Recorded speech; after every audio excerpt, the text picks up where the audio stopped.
And we're live. Hello. Welcome to the stream, everyone. This is our first hardware ham stream. We're just gonna, hang out, chat a little bit about a few things that released recently. I'm Dylan. This is my friend, and what's his name? Taylor. Taylor. Yes, that's his name. But yeah, we have a few things to talk about today. Windows 11 getting announced. I know it's kind of old news at this point, but there's a few things to talk about in regards to that as far as operating systems. We have the Steam Deck that just got announced this last week. Was it this week or last week? I think it was last week. Last week. And then comparing that to Nintendo Switch, which got released or announced a few weeks back as well. And then some RTX 3090s. They're exploding. Yeah. Boom. More on that later.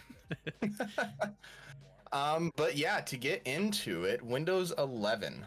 How to get started on this? So Windows 11 is the next iteration of Windows. Windows 10 actually is going to start to be deprecated in 2025. So you have like 4 years basically to decide if you want to go on Windows 11 or if you want to move to something like Linux. You have a few different options there.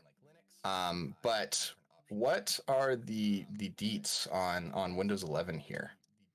Well, there's some hardware requirements that you got to match as of now to even get it. And of course, there's workarounds if you want to try it out on older hardware stuff. But as far as the official release, you're going to need a TPM module and CSM enabled, which I'm not super familiar with those terms. So I think CSM needs to be disabled specifically. Yeah, that's like it's a weird motherboard thing that it's like a splash screen. Like it's something weird having to do with Windows S or something like that. Yeah, it's odd. I don't actually know it either, but I do know about the TPM requirement.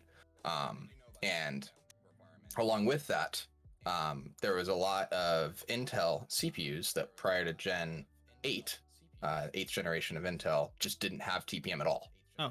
Therefore, having the security requirement. Interesting. Okay. Yeah, so with TPM needing to be a thing, that means that you need a newer CPU in order to make that happen, essentially. Right. Okay. So it is. Yeah.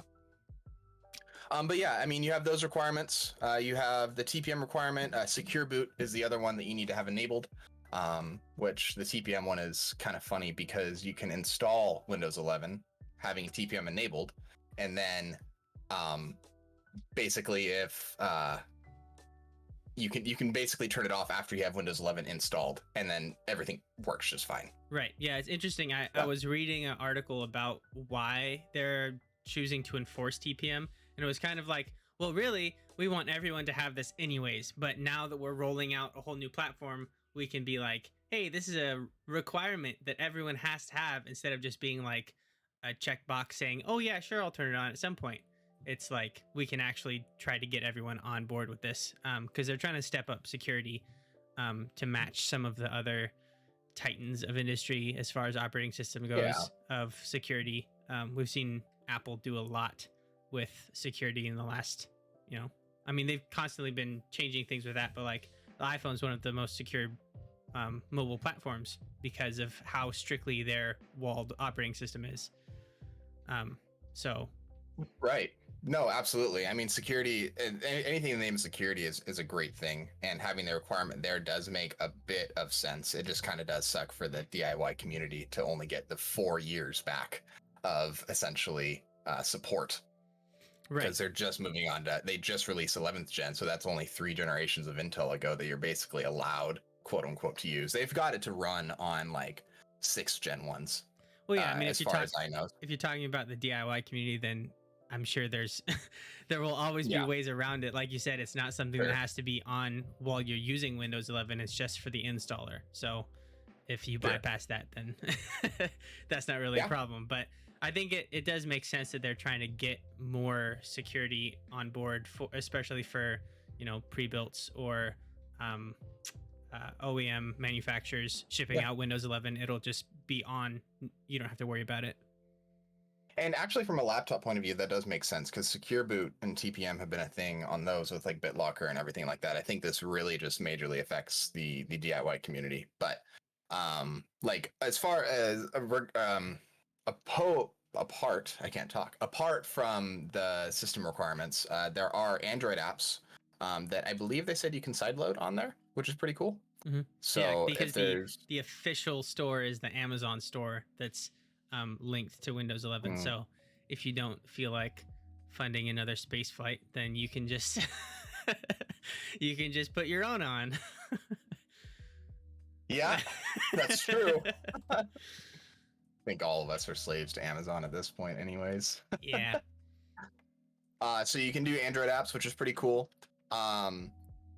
Widgets, at least when I'm reading from this website here. I mean, sure. Would I personally never use widgets myself?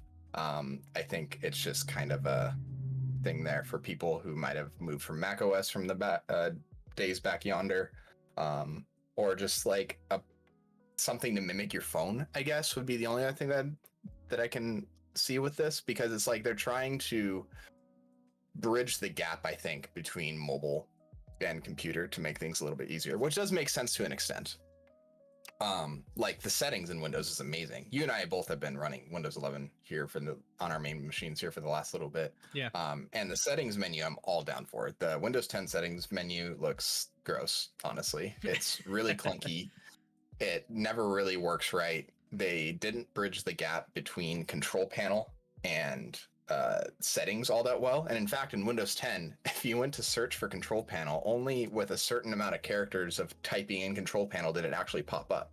All the other search results would just come up settings. So they wanted to push you to that. Mm-hmm. And every time I've searched for control panel in Windows 11, it's been totally fine. So yeah. I think they're embracing that there's going to be people that have want to use the older control panel and then still making settings in Windows 11 good enough, or at least streamlined enough to be like, oh, I have settings on my phone and it looks really similar to what's on Windows, so it should be easy to find things. Right. Yeah. To be honest, like Windows 10 settings and a bunch of the UI in that, it feels like a callback to the Windows Phone. It's like the tiles aesthetic. It doesn't make sense. It's not easy to use. It's not intuitive. Whereas they're moving to a platform that feels a lot more natural to find what you're looking for. Like things are linked where they're supposed to be. If you're trying to pair a new set of headphones, you can go to settings and hit pair Bluetooth device. Whereas you don't have to be like, oh, this is Bluetooth. I need to go to my Bluetooth section and then choose one of the 3 options to pair Bluetooth and then go to that. Like you can just hit pair Bluetooth headphones. Yeah. No, exactly. And I think the new settings works really well. In fairness to a Windows Phone, I actually had, was it a Lumia 620 or something like that? I figured it was you did. Back. Yeah, it's great. It was a great phone. I stand by. Old Windows phones were fantastic. They just did not get the support from developers as they should have. Not should have, but like Microsoft didn't. They would have needed to have more support to make it successful. Yes, they needed more support. The UI in it was amazing. Just because it was really simple. You had your home screen and you had a bunch of different Windows tiles that you would have like as your main app. So like, like on iOS, you just have basically you can click and drag, but then it like goes into where it wants to go rather than where you put it. And I know on Android you can do the same thing. But with Windows, it was like you had tiles like you did on your start menu, but it just didn't work in Windows 10 at all, because like the tile, like I barely use that. I just search for everything. I mean, maybe that's just me personally, but like I just search for things. I don't need to have like a nice place to put it, essentially. Yeah, and I guess if you're using like a 2-in-1 or like a Surface or something, then you might get more use out of the tiles. But like with my Surface that I have, I never use the tablet mode that it comes with, because it's just easier to use the desktop mode. Like I know where everything's going to be. Why should I learn 2 different UIs on the same computer? The only reason I think maybe that is, I know you don't use the tablet mode, but if you use it without a keyboard, like if you're not in a good spot to use it, because those Surface devices are not fun to use. No, that's true. Mode. No. You need to be a desk.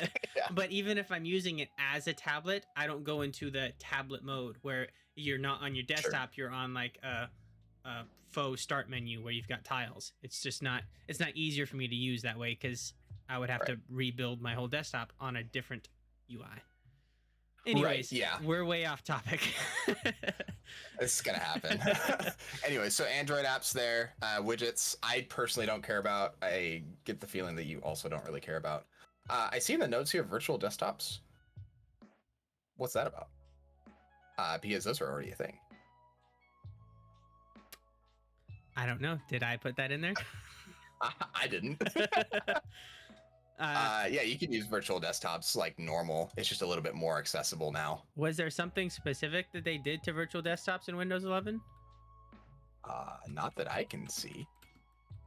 Better virtual desktop support will let you set up virtual desktops in a way that is more similar to macOS, toggling between multiple desktops for personal, work, school. Oh, okay. It's not virtual desktop. It's just, it's different home screens. Well, no, it is virtual desktop because, you know, you can like swipe from screen to screen to like have a new workspace area type thing. So that's what it is. Okay. But what they're letting you do essentially is label it. That's all it is, right. I think. Or like you go into like a work mode or a school mode. And so basically you're able to control notifications or what apps you can and can't open or what apps are pinned to the taskbar, stuff like that. Yeah. Is I think what happened. The thing I am not super happy about is I just updated Windows 11 and I got the Teams icon at the bottom of my screen. I know. I got that. I found that Teams was included in my startup apps now. So I had to go through and remove that. Yep. So Teams is just included. What I found hilarious is I was looking when we're about to do the stream, I was looking at trying to use Teams if we could. But the two free things that you get are chat, which understandable. I get that, like, that's free. But the other free feature that they put in there was that you can search. Ooh. You can search bar. I mean, like, okay, you can chat and search. Would you not be able to search? Is that a feature they can take away from chatting? Is the ability to search? You can remove someone's ability to search. You're no longer allowed. I guess. You're no longer allowed to. So we have snap layouts too, which is cool. So like in Windows 10, you're able to snap to one side, to the right, or to the top to make it full screen. But now it makes it a little bit more easy to organize. So if you go to the full, like a window that isn't in full screen and like you just leave your mouse on it, you'll get a bunch of windows that pop up of like what orientation you want. Like, do you want them in all four corners? Do you want a window up here, a window down here, and then a big window over here? So you kind of have different ways to organize that. And then when like you go to the bottom, it actually, like, you highlight over an application, you'll see the application group that you can change to when you're down there. So if you have a bunch of different application groups, like let's say you're working, you have like your Firefox or Chrome up, you have like Teams or Slack on the upper right, and you have like Outlook email on the bottom left, and then you have like another, so that can be its own group that you can switch between that group and something else. Which is pretty cool. My one gripe is that they took away what I loved about the taskbar of being able to have them as like full icons, right? And like each window being its own different full icon. That's not a thing anymore. They're all grouped now. So yeah, they've moved that utility from the taskbar just more up into the desktop. Which, I mean, if they're trying to make the taskbar more like just a dock that you can just choose your shortcuts from, that's pretty much all it is now. And I'm trying to get used to the middle layout too, because I do like the look of it. I actually haven't tried it. If it's off to the left, if you're able to activate that, and if it's just like a weird middle thing. Also too, we're on the dev beta version of this. So, I mean, it's something that could get added in the future. Subject to change. Kind of yeah, exactly. But yeah, snap layouts, new Microsoft Store. Is that just, I see that in the notes there. There's a new Microsoft Store. Cool. Yes. All right. I don't know what that's supposed to mean exactly. Me neither. Okay. Sounds good. Cool. So it's a new Microsoft Store along with like the Android part of it that uses Amazon's version of the Play Store. So you kind of have two different options there. Auto HDR. So Auto HDR is actually pretty cool. I know you've run into a few issues yourself. Our monitors that we have aren't very HDR comparable, or not comparable, not very good with HDR specifically. They're both HDR 400 certified. So you basically have the minimal amount of HDR that you can get. There's no localized dimming, really. It's very minimal at best, but it does work for the most part. What issues were you running into with yours? I don't know if it's just a monitor issue or if it's a Windows issue, but if I'm going between a game that's running with HDR on back to my desktop, like if I just hit the Windows key to go to Discord or something, then it's like my monitor has to like pause and go to black and wait for like 3 seconds, and then it goes back to the Windows desktop. So I don't know if it's just a bug or it's my monitor being slow with changing from one kind of HDR to another. But if I turn it off for the Windows Home, then it's just instant. Like you can just go back and forth between apps like normal. So we'll see if that sticks around past the dev beta, or if it's just a kind of preliminary issue that we're having, or maybe it's just my monitor being cheap. Yeah, I mean it's not the most inexpensive monitor, but it is the lowest form of HDR. So I mean, I guess only time will tell. Yeah, we'll see. Based Also, on how that works. I got more info about the Microsoft Store if anyone's interested. All right. So it's a completely new app. They redesigned it from the ground up, and I think they're gonna have more Xbox stuff built into it. And they have now integrated pop-up. Like if you click on an app on a web page, it'll bring you to the page on the Microsoft Store instead of what it used to do, which I think was a lot more clunky. So you can like pop up and install. Sorry, I misspoke. You can pop up and install without having to open up the page on the Microsoft Store. So like if you're on a web page and it's like Spotify download from Microsoft, then you can just hit install from there and it'll download through the store. Okay. So that's cool. It'll be nice. And they support other apps like Win32.net, some other things, Java. So just more on it. We'll see what that actually looks like when we get it, because I don't think it's out yet. I think the one we have is still the Windows 10 store. No, yeah, we'll see if it's even more convenient or not. I mean, just install. It's not too hard to install an exe, but I can understand for people coming from either phones or tablets not having a store system to go to if they get a Windows tablet or a Windows laptop to be like, yeah, I'm going to download the apps from the store. It's the basically lost generation of people that don't know how to install exes and MSI files. Right.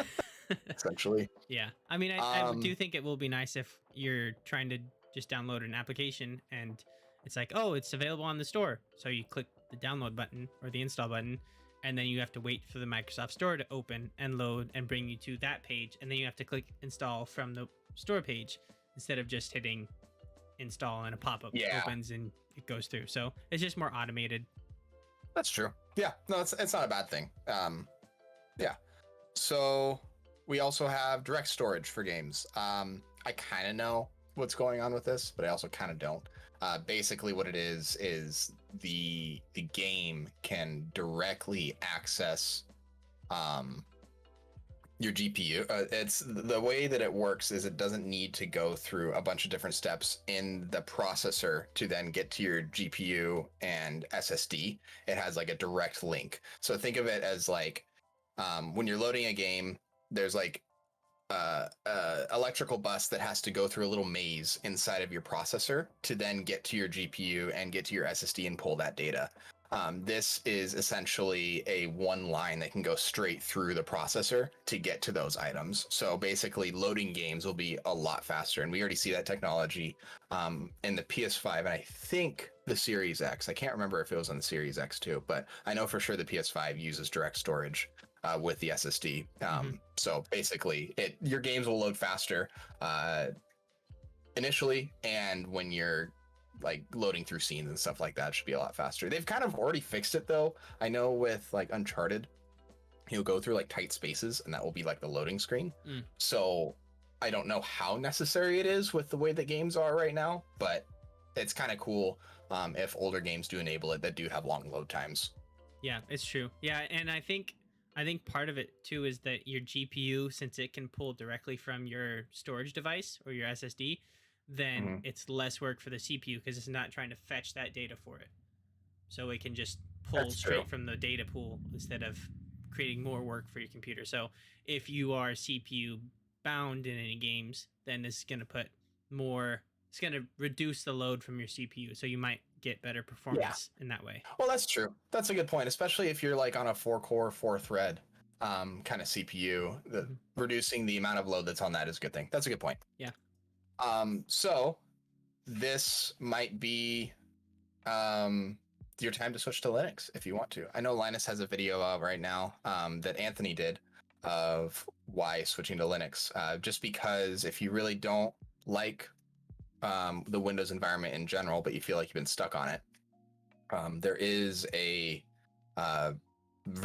distribution of Linux called Pop! OS that's very similar, still has a store aspect. You're able to install things like Wine to run Windows applications and stuff like that. So it's something to consider. There's something else out there. I think I might try switching to it if I can get all my data off of this thing and go that route. Just because, like, if you're worried about gaming, I mean, Steam did release in 2018 I forget what the service is actually called, but it basically allows most games that were run on Windows to run on Linux. And then there's a running list essentially of games and what the compatibility is and how well you'll be able to do that. I think that's called So, Proton.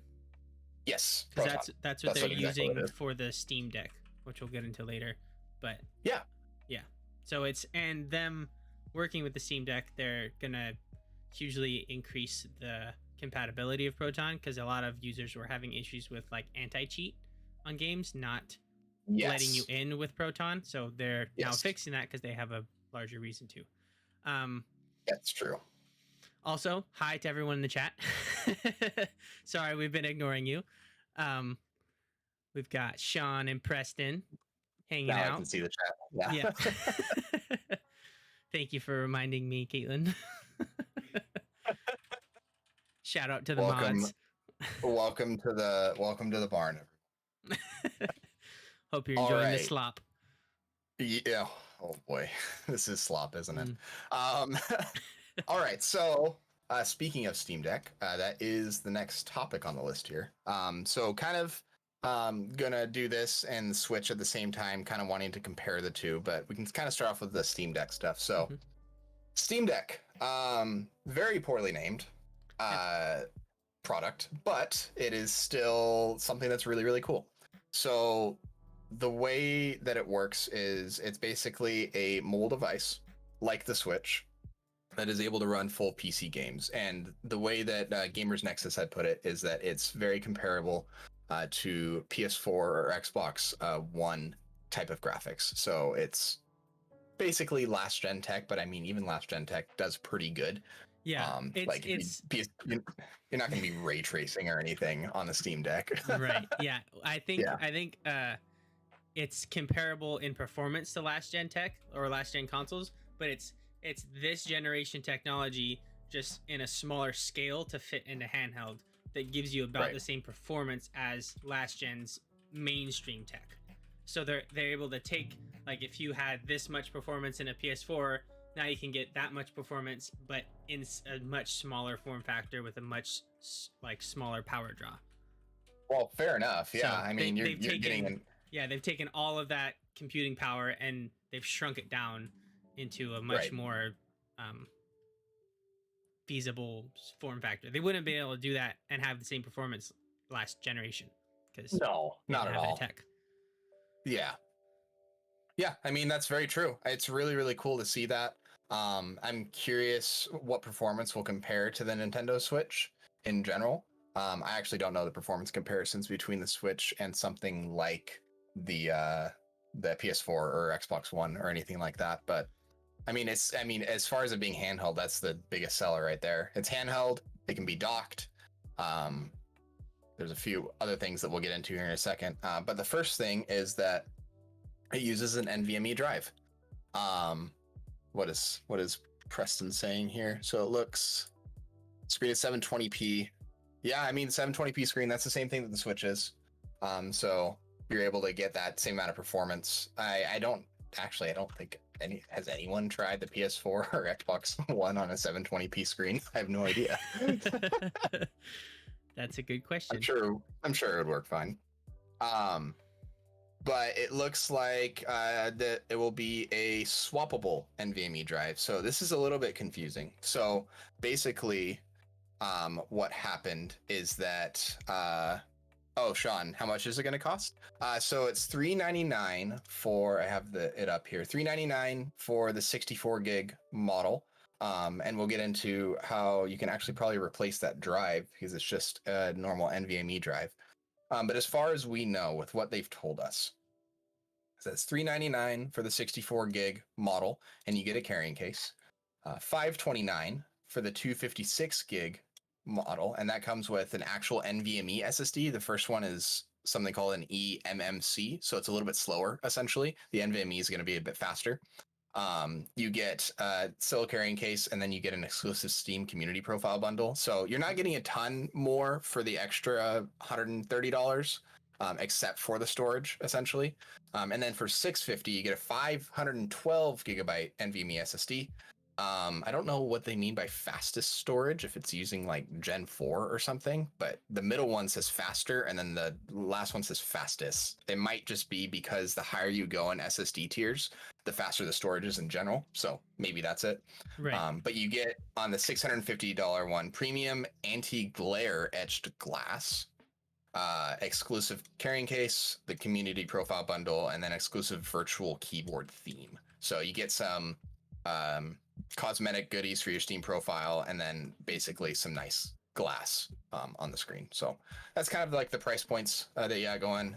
As you and I, Taylor, have talked about before, the only real good deal ones are the first and the last one, really.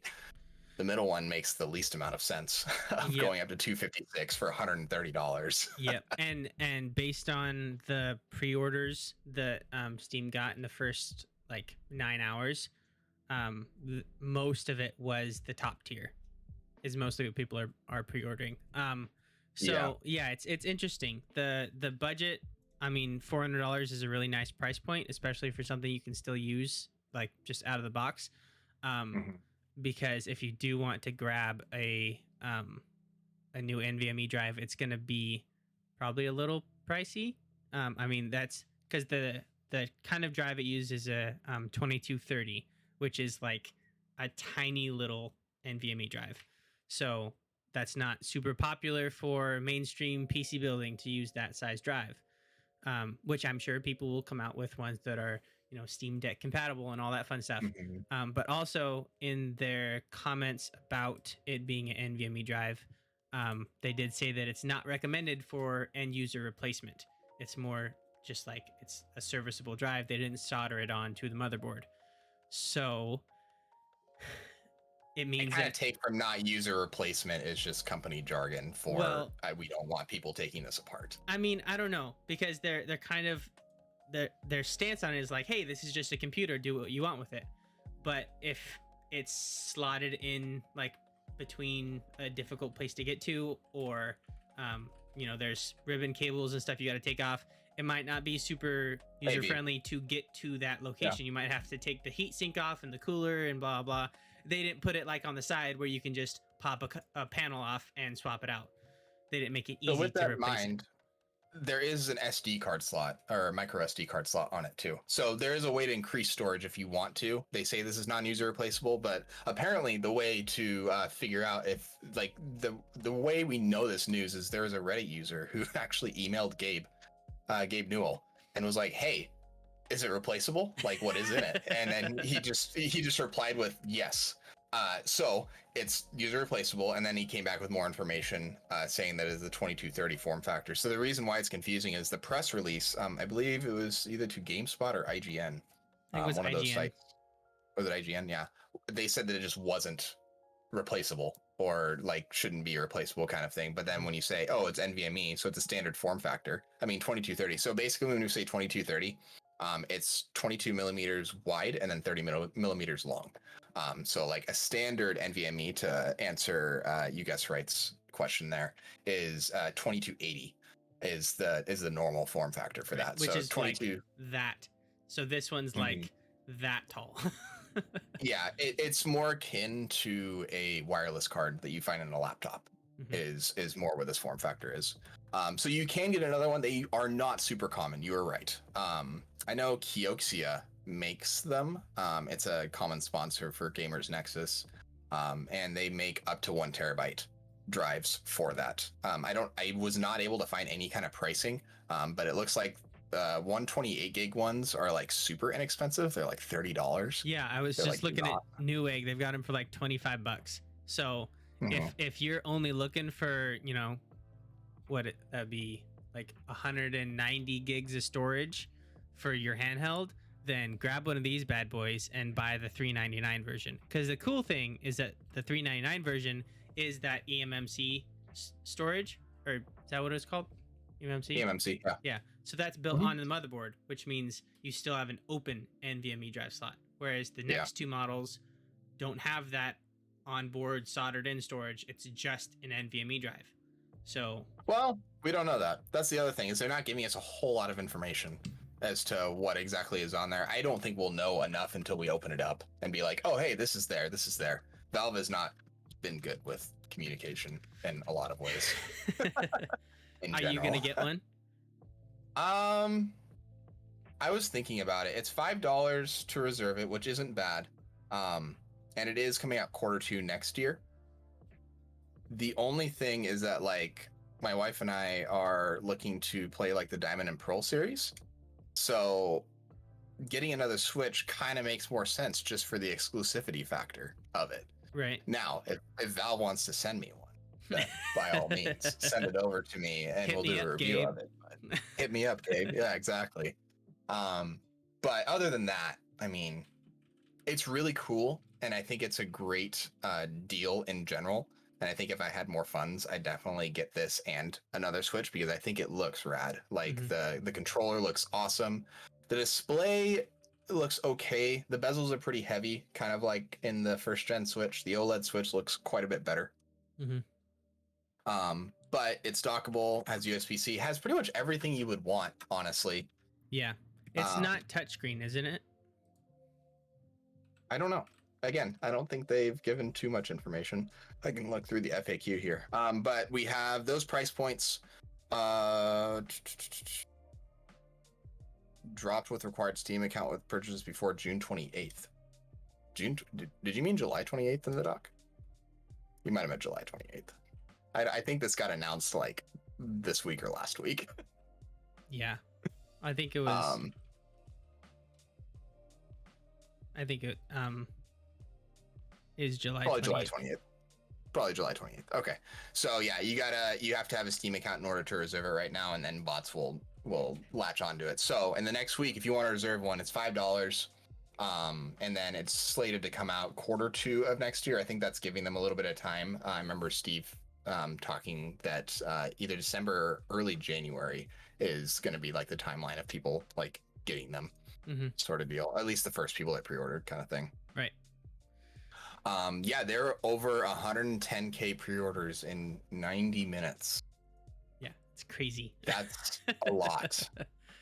I am going to be shocked if you get this on time. Kind of like the Valve Index. I remember I had to wait like 9 months for that thing. So if you want it, better reserve it now. Otherwise, you're probably not getting one for 2 years.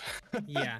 I think I read something on a forum that people that have reserved it, like more recently, are getting info of like it should be Q4 of 2022 when they get it, because they were in like that first batch to reserve. So yeah, it's they might have to ramp up production if that's possible.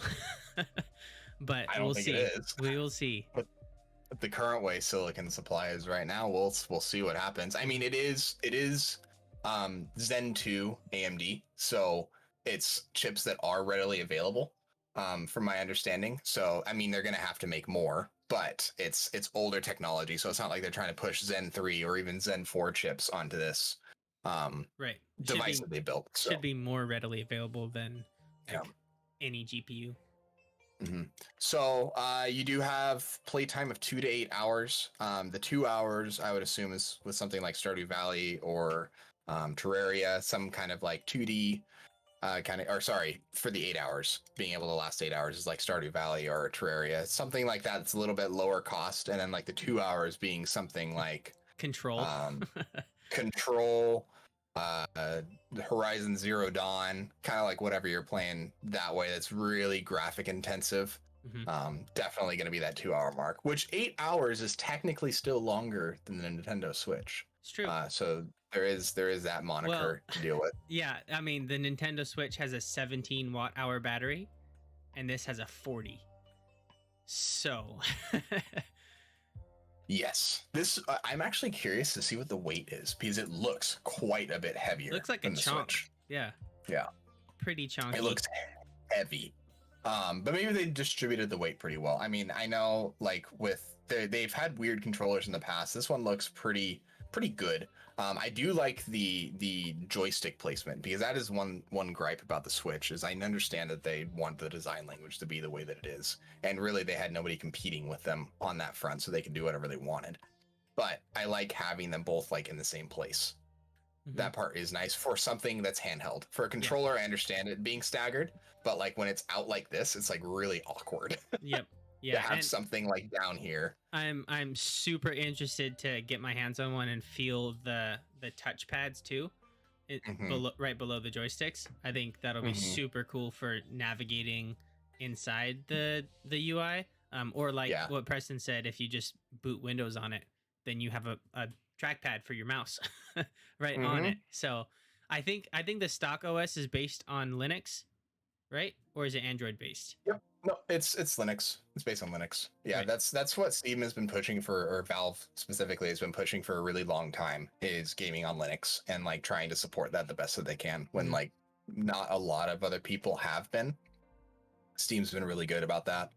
Um, yeah, no, it looks really cool. It's dockable too, so you can dock and play in 4K if it's a game that will run in 4K. It's not necessarily limited like the Switch would be. I know the Switch is pretty much limited to 1080p regardless of what happens.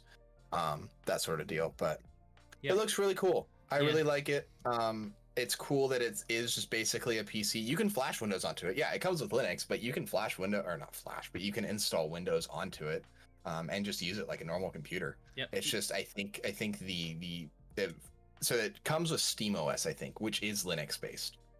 So your games may run better, they might not. Windows has a lot of bloatware on it. Windows has a lot of other things running in the background, whereas Linux, you're able to control that a little bit better. Kind of like, I mean, the Switch runs on Linux. There's a lot of other devices that you use every day. Most POS systems run on Linux. Android is Linux, so Right. it's like most all other devices. I think my camera probably runs on Linux or something like that, but most everything runs on Linux, and it's because it's lightweight. It's because you can control what happens. So Windows you can put on there no problem, and it'll probably work fine. But I have a hunch that it's going to work better on SteamOS. Yeah. Yeah, I think the docking ability is super cool. The specs for output are insane. You can you can output at 8K 30 frames per second, 60 frames per second. What was it? Something ridiculous that obviously the hardware is never going to be able to push for any kind of gaming. But like No. maybe Stardew Valley, maybe. I'll take Stardew Valley at a high frame rate. Sure. Right. Yeah, high frame rate and at 4K even for a handheld. That's awesome. Super cool. Or if you decide, like, picture this. Picture you are a high schooler and you want something you can play on the bus, or you can play, on lunch break or whatever. Or you're a full grown adult and you take the bus. Right. Or that. And then you bring it home and you throw it in the dock and you have a computer and it's the same exact system. You can take it with you. I think it's super cool. Mhm. I think this Isn't it an OLED screen?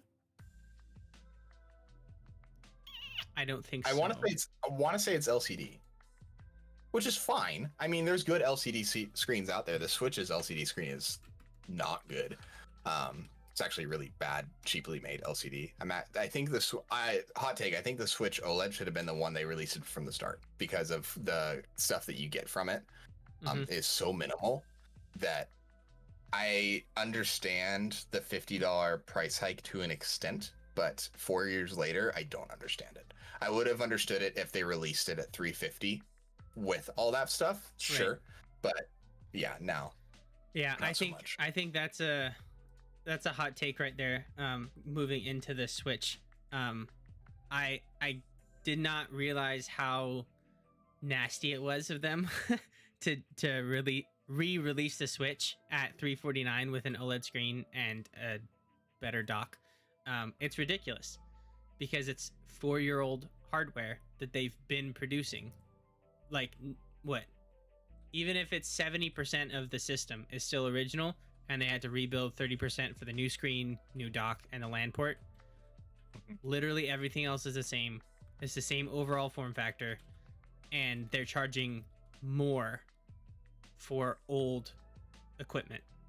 So what it's been said is it's about $10 to $20 per unit for the OLED screen over the LCD one, which sure, understand that. But like, okay, the dock, I like the white. I like the color, I will say. The color, so for me, the color and the screen and the stand are all good quality of life improvements. Right.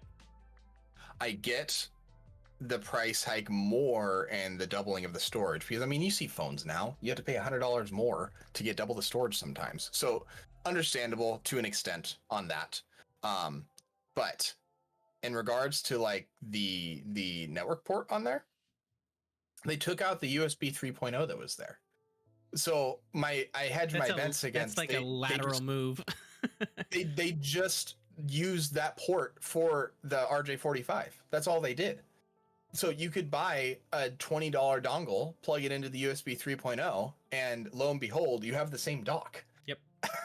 Just is essentially it. Buy a dongle and a can of spray paint, and you've got the new dock. But with more flexibility, because then you could plug in a USB 3 dock to your dock and have a LAN port on it. Or a hub. I mean a hub, not a dock. Yeah. I haven't tried that. That's an interesting idea. But yeah, regardless, you can buy something cheap and basically turn that into the new dock that's there. Storage, it makes sense for internal, but you can just buy an SD card. You can buy a 32 gig SD. How much do 32 gig SD cards go for? Like $10. Yeah. That. So 32 gig SanDisk Ultra is $865. So you're not paying a lot more for that. I get in the phone sense, but it's an SD card. It's not very fast. It's not very reliable. It's fine. So the internal storage does make a little bit more sense in that regard. OLED screen, understandable. I do like the stand. That was my biggest complaint, I think, of the old Switch, was the fact that if you're in a plane or driving in a car and you have like a little table besides a desk or a table, you can't use it. Yeah. You can't use it on a bed. You can't use it on your lap. Definitely can't use it on an airplane. Nope. Oh, I did use it on an airplane, but what would happen is turbulence would hit and then go rattling from side to side. So I continue, like a typewriter, I continually had to keep turning it to the right area in order to play Breath of the Wild. It was really frustrating. Yeah. But yeah, no, it's $50 more for old tech. And so the other thing that's really weird is that they released a version 2 of the original Switch that had upgraded internals, but no price hike. It doesn't really make any sense. I don't understand. I guess it's just from a marketing standpoint, it makes sense. Probably what happened is that there are some games like Breath of the Wild or Mario Odyssey that were running into issues on the older hardware, and they're like, crap, we have to upgrade that. And so people have a really good experience, but we won't charge people extra when they get the new one. But now, from a marketing standpoint, at least before the Steam Deck, they were the only ones. And they're like, yeah, we can increase this by $50 if we make it look prettier. Like, that's pretty much what happened. Can you imagine if Valve had released it base for $350? Yeah. I think they've run into, I think they might start losing money if they hit the $350 mark. Yes, but it would have just been incredible. Like, I firmly believe that it is worth over $50 more than the Switch OLED. Yes. I think the Steam Deck's a better deal in general. It's a computer. Yep. Yep, That's it is. It's a computer. The UI in the Switch is very simple, but it kind of sucks. It's not great, but games do load fast. I like the fact that the quick resume is really, really easy and everything like that. Like, there's a lot to like about the Nintendo Switch. It doesn't really make sense why they released this. And I'm not saying like it needed to have upgraded story or upgraded internals. Like that's not necessarily the point here. The point is having the $50 price hike for something that doesn't really need a $50 price hike. Right. Like they could have kept it. They could have done a $320 one, and it would be a little bit easier to swallow. Of like, okay, OLED screen on all these internals for $20 extra. Heck yeah, I'm gonna do that. But if they released a Switch V2 and didn't increase the price, and then years later they release a Switch V3 or Switch OLED or whatever you want to call it, but then increase the price, it's like, imagine buying a 5-year-old laptop with a new screen for $50 more than it was new. Yeah, and a 5-year-old laptop you wouldn't even want. No. Yeah, exactly. Like it really, really doesn't make any sense. On Nintendo's side of things, it also doesn't make sense to get new hardware. Right. Because of the shortages. They had no competition, at least until the Steam Deck came out. They still really don't have much competition in the way that they do things because they have their exclusives. They have their family games. To be fair, they have the Joy-Cons. The Joy-Cons, while they're kind of a mess, are still pretty cool to be able to latch on to play and then take off and be able to play on their own. They're kind of a mess.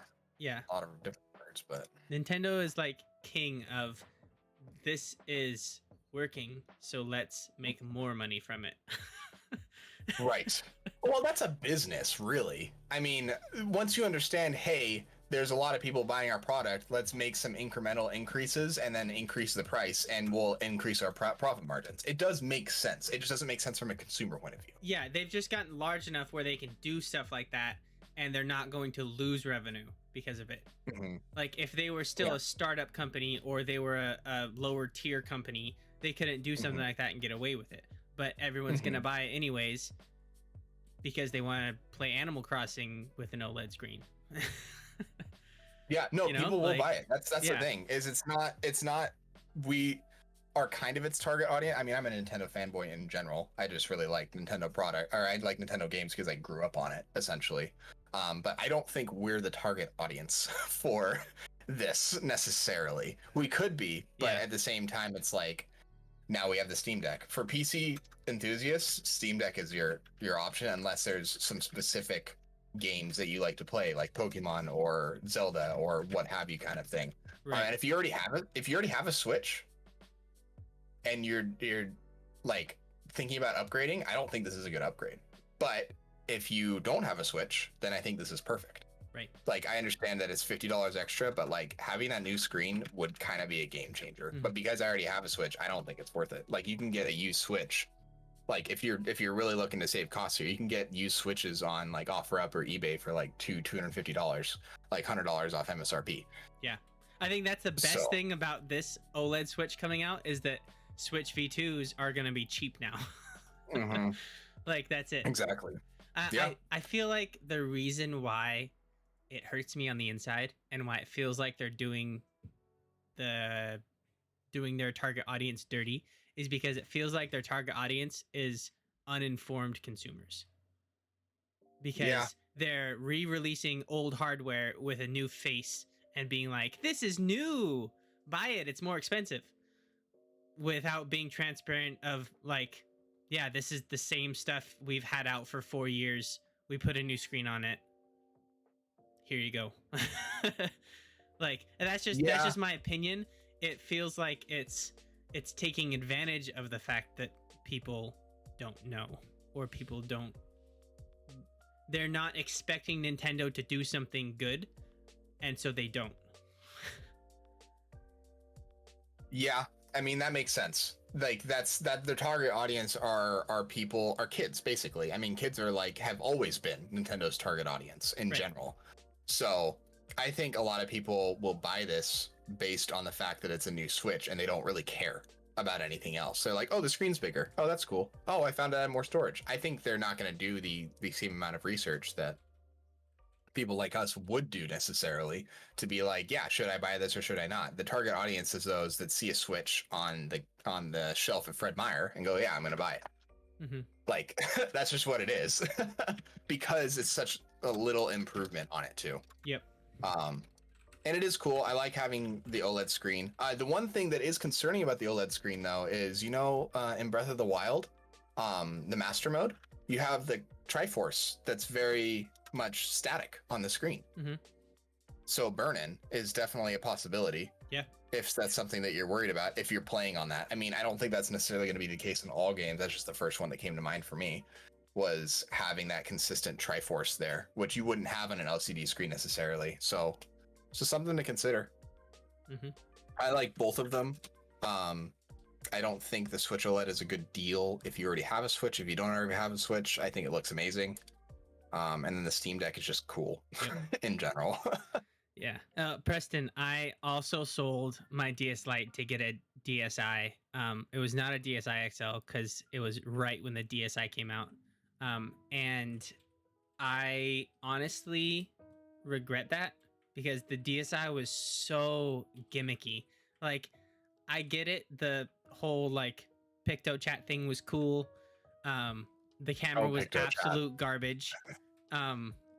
It like didn't add anything to any of the games. The screen, I don't think, was even better on the original DSi compared to the DS Lite. And the feel of the handheld was worse because it had the sharp edges compared to the smooth, rounded edges of the DS Lite. I still wish I had. Worse in every way. Yeah. Yes. Yeah. It was like, here, we made this in a matte color and it has a camera on it from 2004. Yeah. Like, yeah. And it removed the GBA port. You're right. That sucked because I had all my Game Boy Advance games, and now I had to lug around 2 handheld consoles in my backpack or in my huge pockets of my cargo shorts. Could you ever hack those DSIs? Like, could you load up your own software on those? You could, yes. Yeah. I never did, because that's what I used my PSP for. Oh, right. Yeah. Because it was just a bigger screen and it was better. Yeah, I mean, I think for my DS, I had a DS Lite, the white one. So I went from like Game Boy Advance SP, and then I got a DS Lite. Oh, the SP was great. That was great. Yes, I still have it. It's somewhere here. I still have my SP. That's a beautiful time to be alive, having a Game Boy Advance SP. The top is so scratched. It's so scratched. It's just from like moving it in and out of bags with it closed. The screen's fine. It's just like the top of it is just like completely scratched off. Can we just take a second to acknowledge how unergonomic the Game Boy Advance SP is? Okay, you say that, but again, it's made for children. Children have small hands. I had small hands and it was difficult to hold. Like my thumbs would cramp up after playing it for like an hour. From that to the Game Boy Advance is like, okay, I can hold this. I can play this for like 4 hours on a car ride. But yeah, no, it's like playing on a toaster waffle. Like, yeah, I think it's a little bit easier if you're just playing games like Pokemon, which is pretty much like what I played. Oh yeah, with the SP. Yeah, because it's like there's not a whole lot of like jerky movements you need to do when you're on it, and so you kind of just like you can have it on your lap and you just like tap different things. It's basically what I did. But I went from that to the Lite, and then the 3DS XL was the next one. I did have a 3DS. I traded that in for the XL because that was just a straight up upgrade. Like there was no downside to that upgrade. Right. Because the old 3DS had the screen size of a Game Boy Advance SP. It was the 3D portion tanked the battery and the whole thing was just really small. Whereas the XL had the really big screen. And then most games just like stopped using 3D in general. Right. So battery was fine. Yeah. I never used the 3D. Every new game I got, I would turn the 3D up and be like, ooh, that's cool. It hurts my eyes. I'll turn it back down. You had to look. So especially for the original 3DS, there was no eye tracking. And so you had to look at it like straight on in order to play it correctly. Whereas with the new one, they had a little infrared scanner. It would track your eyes so you could go far enough and then it would break. And so it was fine for the last little bit. Yeah. That's cool. I would have played with that.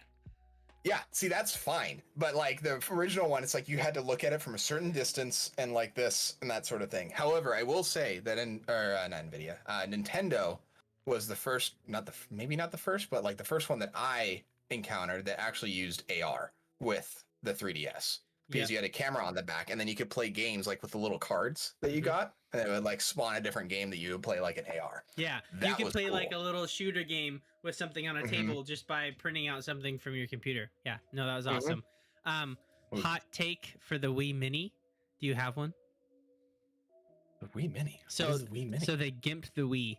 They took the Wii and they were like, Oh, "How do we that's make right. this worse?" Is it really that bad? I don't think I ever heard of this. So they removed the GameCube ports. They removed the GameCube CD reader, I believe. Um, it wasn't that much And cheaper. memory ports. Yeah, Really? yeah. No, it was $100. Looks like the price is $100, at least the site that I'm on. How much was the Wii? Okay. Let's see. Yeah, no Wi-Fi.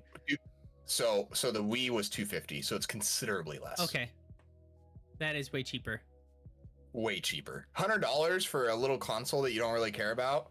You can't get a GameCube for that cheap right now. Well, that's because GameCube is like the holy I grail know. of Nintendo consoles. That's true. Well, the controller specifically. Yeah. And it had good games that came with it. It's cool. It's a cool design, I will say, but the controller is the best part about the GameCube. Mm-hmm. So the Wii Mini, let's see. I'm still looking into it. Like, it looks like a DVD player. Yeah, no, it was tiny. It was. Yeah. Dang. I mean, did it just play Wii game? Like, what was it? Removed the GameCube stuff. And removed Wi-Fi. But it did. Yeah, it had removed Wi-Fi, but you still had the LAN port to be able to play things. Nintendo Online's still not good. So I guess the only reason would be for the shop, I guess. It's really the only reason, probably. Yeah. Which, I mean, yeah. I think it's a good deal. $99, at least at launch. $99 for a Wii that was $150 less, but you lost the game. Especially if you already had a GameCube. But that lost the GameCube stuff and then Wi-Fi. Mm-hmm. I think it makes sense that there's a lot of Wii games that you want to play as long as we're not missing anything that also gone. Oh. Okay, I take that back. It only uses composite cables and cannot output 480p. That's a little rough. Yep. That's a little rough.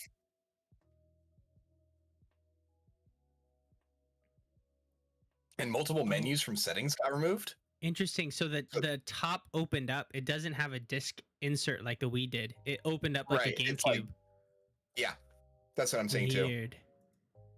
Yeah. So my hot take on it for $100, I don't see too many downsides, especially if it comes with a controller like that. If you're playing like on an old like CRT TV and you don't really care about it and you just want to play Wii games, I mean, there's a few Wii games out there. Like Mario Galaxy is probably one of the better ones to get on the Wii, but because you can get like Twilight Princess on GameCube and stuff like that. But for ones that just came out on the Wii, like Mario Galaxy 1 and 2, it's pretty good if you're just wanting to get those. I wonder how much these go for like on eBay now. Let's see here. You can get them for like $50 on eBay. I think that's awesome. If you just need like a little Wii console. Yeah, I mean, $50? It's not the worst thing in the world. Because like I said before, they're saying, I'm reading an article. It says that the Wii cost $129. It cost or it costs? Is that recent? I do not think that's the case. I know that wasn't launch price. Maybe it's talking about how much it is when the Wii Mini was released. That was the price. So it was a $30 downgrade, but you lost multiplayer. You lost. What is the Wii? That sounds interesting. If it's $130, because that would mean that like MSRP for a console. Like, do they typically cut MSRP prices? Isn't MSRP just like what it is forever, and then they do deals? I don't know. It's a I'm good pretty sure that's question. what because like if it's on sale for half off, which by the way, that's a huge sale for a console.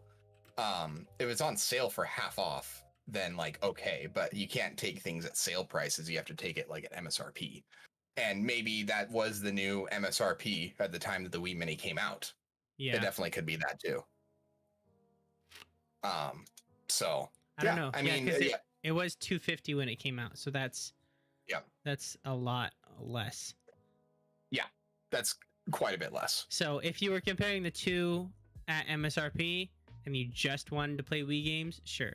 But I know that hacking the Wii is a much better alternative than Yes. buying a Wii Mini.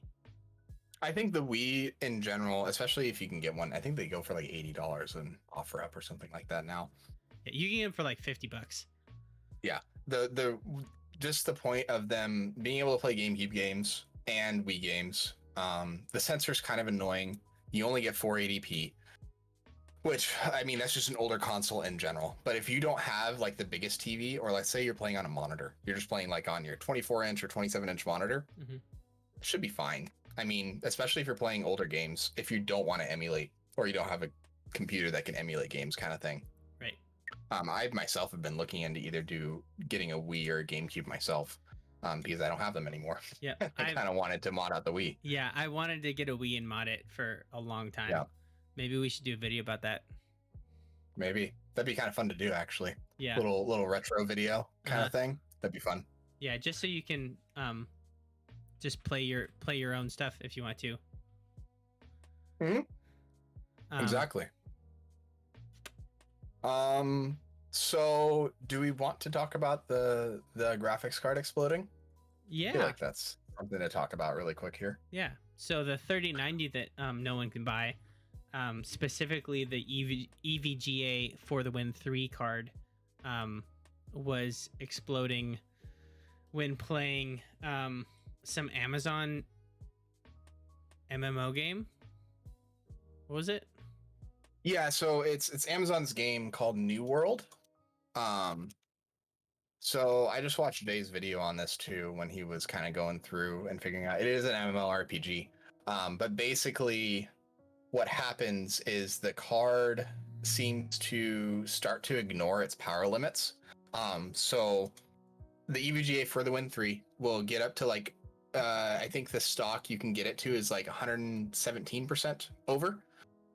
So what happens is once you get to 117, if you are in game, it'll typically fluctuate between like 115 and maybe 118 or 119 or something like that, but it'll stay within the range of the 117% power limit. But what was happening is it was going to like 125, 126. It was going like 10% over the power limit. And so you were getting like, for a card that has like a TDP of 380 watts, you're getting like, well, that would be at stock at 100%. So he was pulling like 470 watts or something like that. And so what was happening is it was actually starting to wear down on the electronic components in the card. He didn't get it to explode or anything, so it might be on a case-by-case basis, and it may just be with that card, because he did look at a gigabyte card, and it stayed at its power limit. So it might be something to do with the way that the game interacts with EVGA for the Win 3. Definitely could be it, but EVGA apparently have been rock stars in getting customer support. Mm-hmm. Like people have been being like, hey, my card got bricked. And so EVGA went and basically was like, yep, we're shipping you a new one. And it would ship out the next day. Wow. So they already had cards in line, which that's really cool from a consumer standpoint to be able to see that. It is a little bit suspicious considering maybe they've just been able to stockpile 3090s for RMAs finally, so people have issues, because that's the people you want to have a card immediately. Yep. You care a little bit less about people getting a new card. You want to keep your current customers happy so that they buy from you again, kind of thing. Mm-hmm. But that's just really good cool to business see. practice.